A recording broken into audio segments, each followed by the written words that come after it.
parle.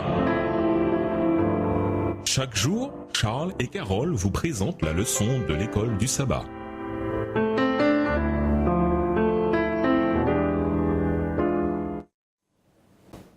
Bienvenue dans votre émission. Dieu nous parle. Nous voilà à lundi, l'amour. Lisons Galates 5, le verset 22 et 1 Corinthiens 13. Pourquoi l'amour est-il le premier aspect le plus important du fruit de l'esprit?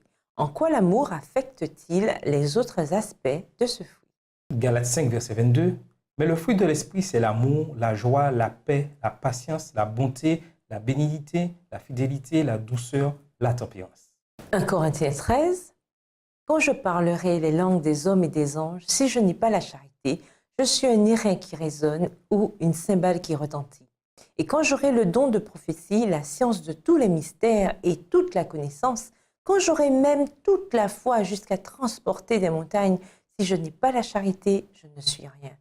Et quand je distribuerai tous mes biens pour la nourriture des pauvres, quand je livrerai même mon corps pour être brûlé, si je n'ai pas la charité, cela ne me sert de rien.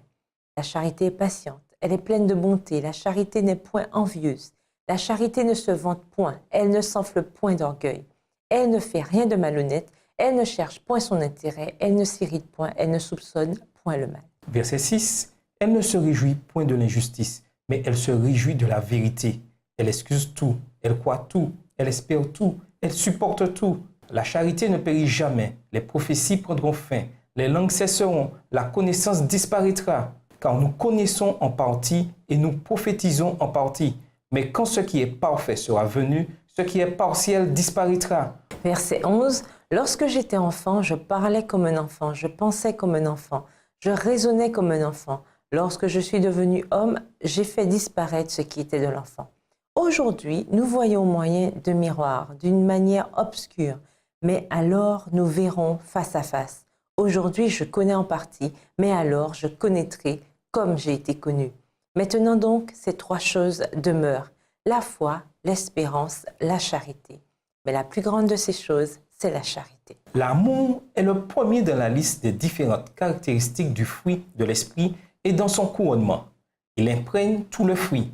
En un sens, toutes les autres qualités citées peuvent être considérées comme des aspects de l'amour. Du fait que Dieu est amour, 1 Jean 4, verset 8, la plus grande vertu chrétienne, c'est l'amour, 1 Corinthiens 13, verset 13. L'amour de Dieu, c'est la fondation et la source de tous les autres biens. L'amour de Dieu est répandu sur nous, dans notre cœur, par le Saint-Esprit, Romains 5, verset 5. L'amour est la preuve que nous sommes les enfants de Dieu. Cet amour va bien au-delà de notre simple affection humaine. Il ne peut être produit par des efforts humains. C'est une conséquence du fait de demeurer en Christ. Un tel amour est généreux et immérité. Lui seul a le pouvoir de transformer. Dans sa tendre mais puissante nature, l'amour divin amène le pécheur à la repentance et éveille en lui le désir d'autre chose de plus excellent. L'amour a le pouvoir d'unir même ceux qui étaient auparavant ennemis. Luc 6, les versets 27 et 28, Romains 5, le verset 8. Ainsi, en voyant l'amour que nous avons les uns pour les autres, le monde saura que les chrétiens sont bien les disciples de Jésus-Christ. Jean 13, verset 35. Ce fruit de l'amour amènera aussi les chrétiens à manifester de la compréhension et de la sensibilité envers les autres. Fait intéressant, la description de l'amour dans 1 Corinthiens 13 se trouve juste entre les chapitres 12 et 14.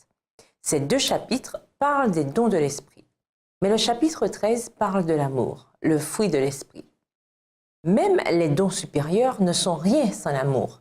Les dons de l'esprit, sans le fruit de l'esprit, sont sans force et ne produisent pas la bénédiction voulue par Dieu. L'amour, cependant, est le lien qui unit toutes les autres qualités du fruit de l'esprit en un tout et qui donne de l'authenticité à tout ce que nous faisons. Dans quel domaine votre vie manque-t-elle d'amour? Demandez au Saint-Esprit de vous remplir d'amour pour les gens que vous rencontrez au quotidien. Souvenez-vous que Dieu nous aime aussi à travers d'autres personnes.